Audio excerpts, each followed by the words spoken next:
tied the game up at 3. The Patriots then went on a 10-0 run to go up 13-3. They never trailed, and Towson only got as close as 5. That came late in the game at 56-51, and then the Patriots were able to put the game away as they close it out on a 9-2 run to win this one 65-53. And joining us here courtside as we get him all set up, and the sophomore, redshirt sophomore Sherrod Wright's going to sit down and chat with us for a bit here after a great game from him. Sherrod, nice job tonight. 11 points, 5 rebounds, 5 of 8 from the field. It's got to feel pretty good now. You're, 8 games, 7 games back onto the floor. Do you feel more and more comfortable each time out? Yeah, every outing I'm getting better and better. I'm getting more into the flow, and I'm getting more into the offense and defensively, and just getting into our motion and the way we want to play.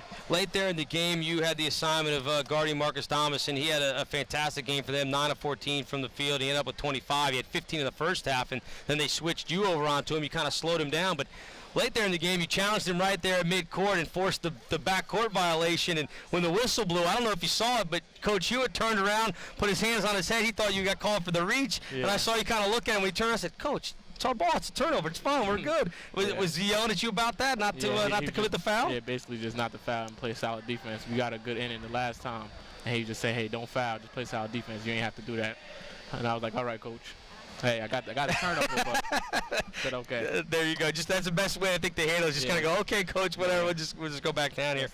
Had to feel good for your teammate for Trail Vaughns. I know from watching you guys last season have all those shooting contests. You know he's a great shooter. He struggled a little bit the last couple of games, but hit the big 3 in the corner late for you guys. Definitely. I mean, I know he can shoot, and we all confident in him. And we tell him just keep on shooting. Don't worry about it. We know you can shoot. You know he can catch fire fast and make 7 threes in a row. So all we tell him is just keep on shooting the ball. What's it been like for you, again, going from your freshman year where you were starting to come on there at the end of the season, but you weren't playing big minutes. You have to sit out for a year. Now you're expected to come in, play 28, 30, 35 minutes of contest. What kind of adjustment has it been for you? Were you ready for this challenge? I mean, I was always ready for the challenge. I'm always up for a challenge, but it's just a slow process. Every game I'm getting better. Every game I'm processing, and my teammates are sitting there helping me through every game. And it's just a big process. It's big learning. I'm just learning the game all over because I've been sitting out for a year and a half. This is probably my sixth game in because I missed one game. So every game I'm just getting better and better and just focusing on helping the team. We all knew that you could score coming out of high school, and we saw flashes of it again your freshman year.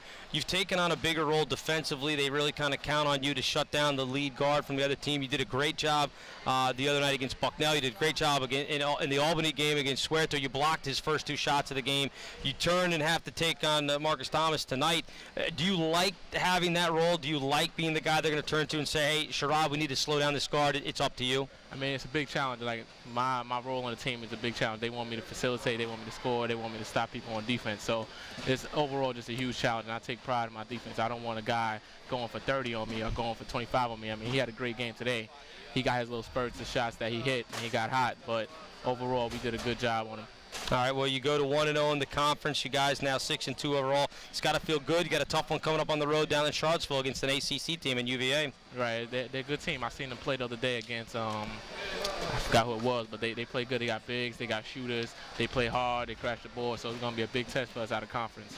And we just got to go back, watch some tape, watch some film, get the scouting reports in, and get ready for the game. How's the wrist doing? Wrist is getting better. It's still not 100%. I say it's in the 80s, but hey, I got to fight through it. Hey, you're still hitting shots. I mean, 5 of 8. I think you take that every night. It's a pretty good percentage. So, Sherrod, appreciate it. Thank you. Congratulations on the win, and we'll see you down in Charlottesville on Tuesday. All right. There he is, sophomore Sherrod Wright, joining us here courtside. And Sherrod is our Virginia Lottery Player of the Game as well. 11 points, 5 rebounds for him, 3 steals, and some very good defense when the Patriots needed it as he helped slow down, and they were unable to stop him tonight, but he helped slow down Marcus Thomas when it counted. So Sherrod Wright will be our Virginia Lottery Player of the Game. Virginia Lottery, more than $5 billion to K-12 education from the Virginia Lottery. That's going to do it for us here courtside tonight. Patriots get the win 65-53. Next up, as Mason goes to 6-2 overall and 1-0 in the conference, they'll go on the road again. Virginia is on Tuesday night. The Patriots will travel down to Charlottesville, and the next Saturday they'll be on the road against Radford before taking the time off for the exam break, and they'll return to home to the Patriot Center looking to make it 19 in a row at home against Duquesne on December 21st, and that is the game that we're hoping and expecting that Andre Cornelius will be back for the Patriots after serving that suspension during the fall semester. So the Patriots get the win tonight. One final time from here. It was 65-53 over the Tigers. Got to thank everybody involved in the broadcast back in our network studios. Jenny Mason taking it care for us. Courtside here, Dan Reesick, Jeff O'Beer, our executive director as well. Thanks to everyone else involved in the broadcast tonight. We appreciate it. I'm Bill Rowland from Courtside at Towson. Patriots get the win, 65-53. You've been listening to George Mason Basketball on the Go Mason Digital Network.